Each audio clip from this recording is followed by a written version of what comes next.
plane's impact, the building's vital systems have begun to malfunction and its structure is damaged. Even 70 levels below the impact, ceilings are buckled and doors jammed. This is SCC. Hello? Hello, we need some assistance.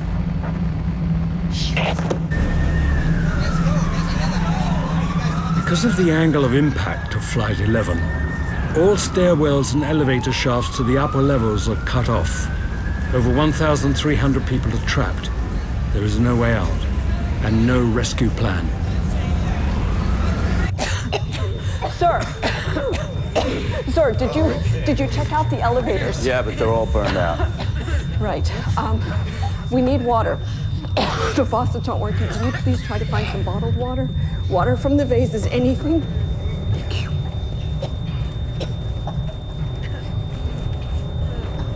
Hello, PAPD. Hi, this is Christine calling from the North Tower of the World Trade Center. We need help. What is your situation, Christine? Right now we need a safe haven. Can you direct us to a certain quadrant? Hi, ma'am. I have to get on the radio as soon as possible. As soon as humanly possible. The people are asking whether they can break the windows. They can't breathe. Can we break the windows? No, for the moment, do not break the windows. So what do we do? Call back in 2 or 3 minutes. Thanks. Wait. Check out the roof.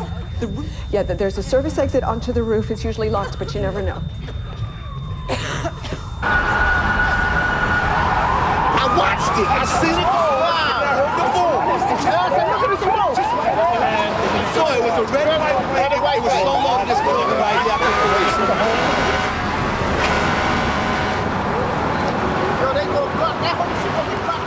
Once we turned the corner onto Canal Street, what we saw was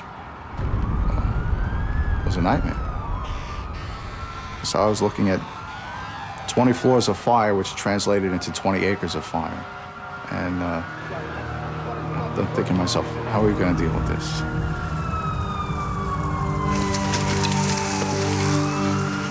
Okay, come on, guys, move it through. Watch your step. Come on. Come on. Come on, fellas. New York Fire Department crews arrive at the North Tower within minutes of the first plane hitting.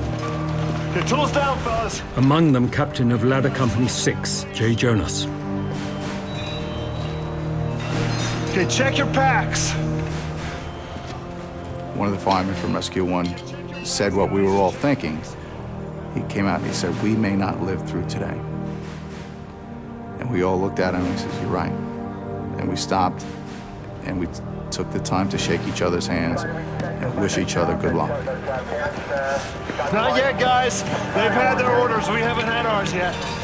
But out of all those guys I was surrounded by, I'm the only one who's alive. They all perished.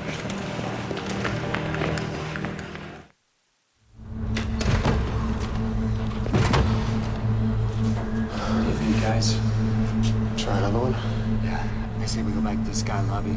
Maybe take an elevator if it's working, if not, find another stairwell. Is everybody cool with that?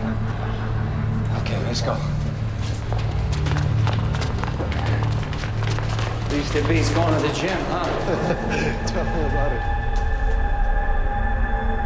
While many wait in their offices and others try the long journey down, some can't go anywhere. On the way from breakfast in the staff canteen when the plane hit, are Port Authority employees Jan Demscher and Al Smith. We dropped a few floors. 5, maybe 10. Yeah? So what do we do now? For all they know, it could simply be a routine fault with their elevator. Ladies and gentlemen, this is the Port Authority. We have a large explosion in the building. And finally, a voice came over the intercom, not the recording that it normally gives. A voice came over and said, we have had a large explosion in the building. Port Authority. We have a large explosion in the building. And that was it. And there was no more. And boom, the line was dead. Tell them to get us out of here.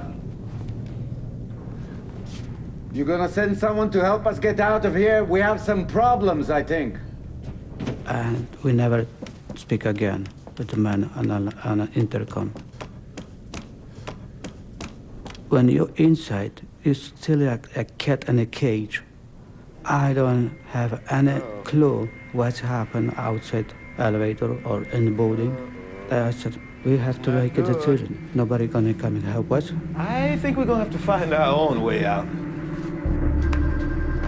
We blocked the doors with wet Kleenex, and that sucks up some of the smoke. The trapped security room operators are now dealing with an emergency inside their office as well as outside. But we still can't get out. Thanks.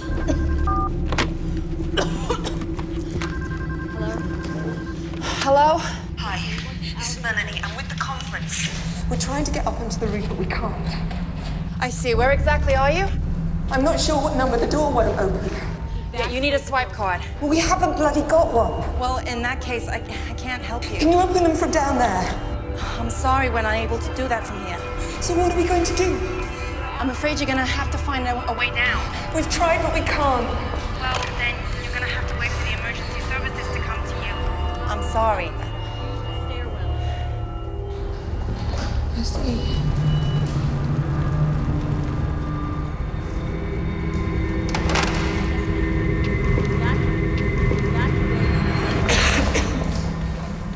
Even if Melanie and the other delegates could make it onto the roof, escape is impossible. There are no official plans for helicopter evacuations, and pilots have already decided the risks of trying are too high. All right, just through here. That's it, keep low. Watch your heads. That's it. All right, everything's fine. Come on, sir. Nearly there. That's it. That's it. Janet, you take him through. Frank. Oh, Frank, are you hurt? No, I'm fine. Oh, do we know what happened? No, but whatever it was, you're leaving. The stairwell's clear. Well, what about you? Aren't you coming? No, when I get everyone out, I'll come down. Oh, no, please, No, Frank. look, there are people trapped up here. I know this building. I know how to get them out. I know what you're thinking. Don't. I'll be fine. Seriously. And that's where Frank would always cross the line. I mean, you would say, okay, I've done what I can do, I'm gonna get out of here. And Frank just never had that point. Frank? I say we check out the tech room. Sure. Hey. I'll see you in a few minutes. Come on, let's go. Just one floor above Frank is Rick Bryan, a manager at insurance company MetLife. And I'll often say it was as if on a summer evening, sometimes every year, or maybe every other year, you hear a thunderclap, and the thunder rolls in like no other time, with a slowly building crescendo. And that's how it was on that day, when the plane hit. And I'm one step into the hallway, holding the door open. And I was struck by the blackness that was in front of me.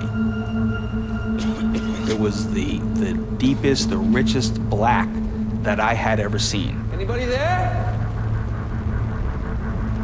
Anybody there?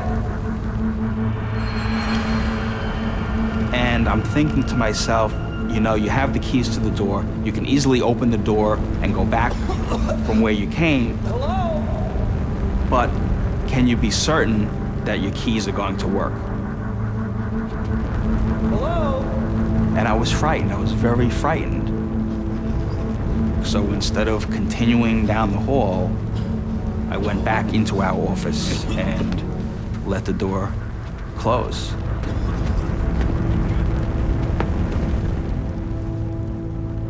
If I had gone down the hallway and died, it would have been better than living with this knowledge of, hey, you know what, when it came right down to it, I was a coward. And it was actually our two co-workers on the other side down that hallway that ended up dying on that day. And I often think now, perhaps I should have continued down that hallway.